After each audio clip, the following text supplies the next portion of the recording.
Okay, so now that we have looked at solving systems of equations with two variables, we're going to look at solving systems of equations in three variables. That's right, you get a video by me even. Okay, so first I want to look at some pictures because I think it really helps visualize exactly what we're doing. So before, when it was two variables, we just had lines, but now we have planes, as you can see. So this first picture here is where all three planes cross at one point in particular. Then that means the three planes intersect at one point, so you have one unique solution, which is x, y, z. And then you could also have this option where you have infinite solutions if all three planes cross and their crossings form a line. Then that line is all the infinite solutions that you could have. Also, you could have these three options, which means the three planes have no points in common, so the whole system would have no solution. So here, you only have the planes, two planes cross each other, and not all three planes cross each other. Same here, only two planes cross each other. And then here you have three parallel planes, so they don't cross each other at all. Okay, so now that we looked at all the different possibilities we could have with a system of equations in three variables, we're going to look at an example together. Okay.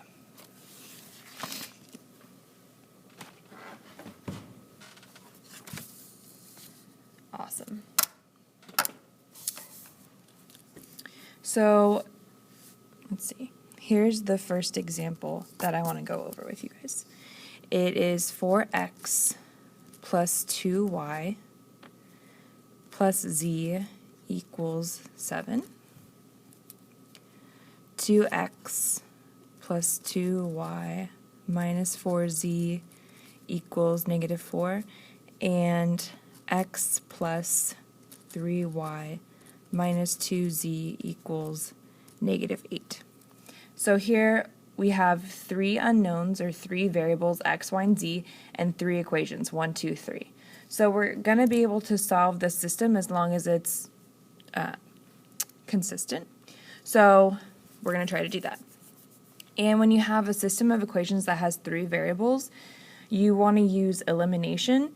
So you want to first start by picking a variable to eliminate. So I kind of checked out my different equations, and I saw that we have one positive z and then two negative z's. So I'm going to pick to eliminate z first. And so I have to combine my first two equations and eliminate z, and then combine my second two equations and eliminate z. So let's start with the first two. And I'm going to cancel out z. And to do that, I'm going to have to multiply the first equation by 4 so that the plus 4z and the minus 4z will cancel out. So I multiply my first equation by 4, and I get the first equation as 16x plus 8y plus 4z equals 28. And my second equation, I'm just going to leave it alone so that I still have that negative 4z.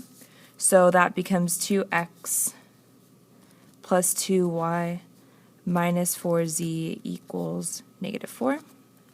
So just as we did with two variable systems, we just add down to use the elimination method. So 16 and 2 gives me 18x. 8 and 2 gives me 10y. And this is where we get the nice canceling out. 4z minus 4z makes a 0 pair. And then 20 and minus 4 gives me 24. Okay, so now I have a system, or an equation with two variables, which is good. So I canceled out z from the first two equations. Now I have to use the second two equations and also cancel out z. So I'm going to do that right down here. So I'm also going to cancel out z. And so looking at these two equations, I'm going to have to do multiply one equation by a negative number so that we have one negative number and one positive number. So what I'm going to do is multiply my third equation by -2 so that I can cancel out this +4, it'll become, with a -4. So actually in my first equation I multiplied by -4. And this one I'm going to +4. This one I'm going to multiply by -2. Okay, so I'm going to leave my first equation the same. So that's 2x plus 2y minus 4z equals -4. And then I'm going to multiply my second equation by -2. So when I do that, I get -2x minus 6y plus 4z equals 16.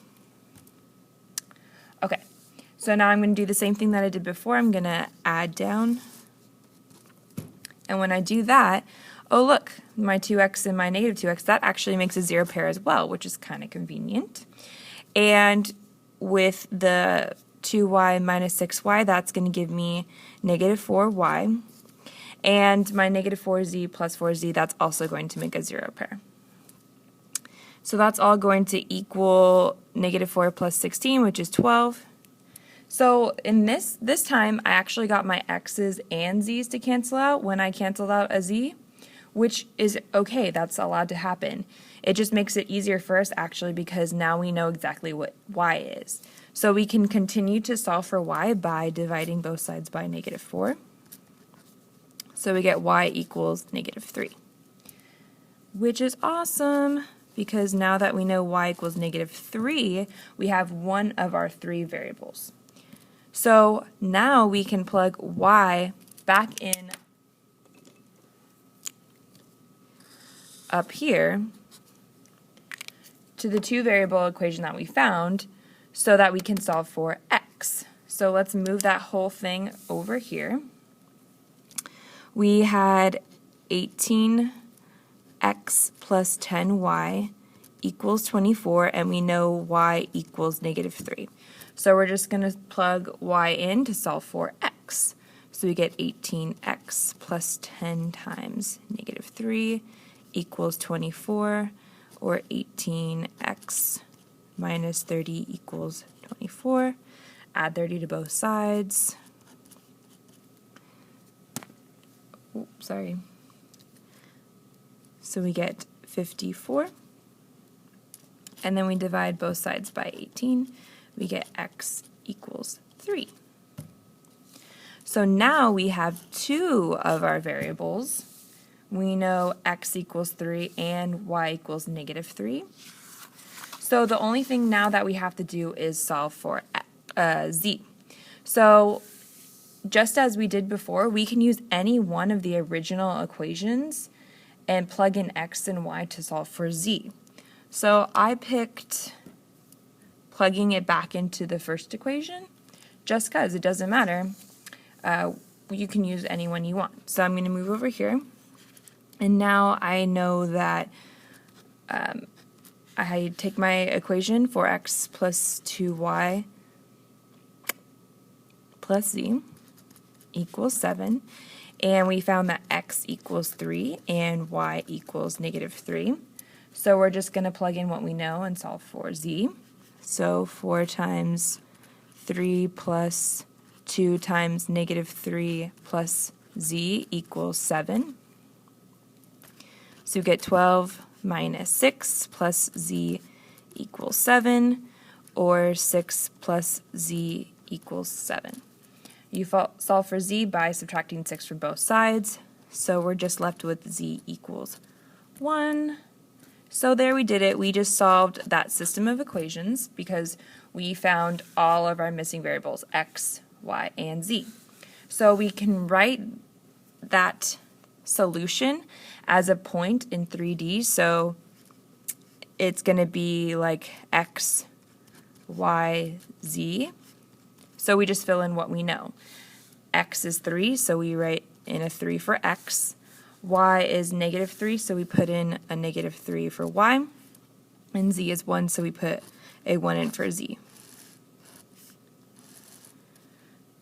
So because we had a solution to this system of equations, it's consistent, and it's also independent because we have one solution instead of infinite solutions. So I also want to show you something else cool. If you go on our handy dandy website, Wolfram Alpha, that I showed you guys before, you can just type in all 3 of those systems. So I did that already. And then you push enter or the equals button. And then it spits out all this nice information. You have the input, so what you put in. It also tells you alternate forms. And then at the bottom, it gives you the solution. So x equals 3, y equals -3, and z equals 1. Well, as you can see, that's what we got when we solved the system. So you can use Wolfram Alpha to help you check your answers by making sure that you did all your algebra right. So that's a good way to check your answers for the next couple of U-tries as well. Okay, see you guys later. Bye.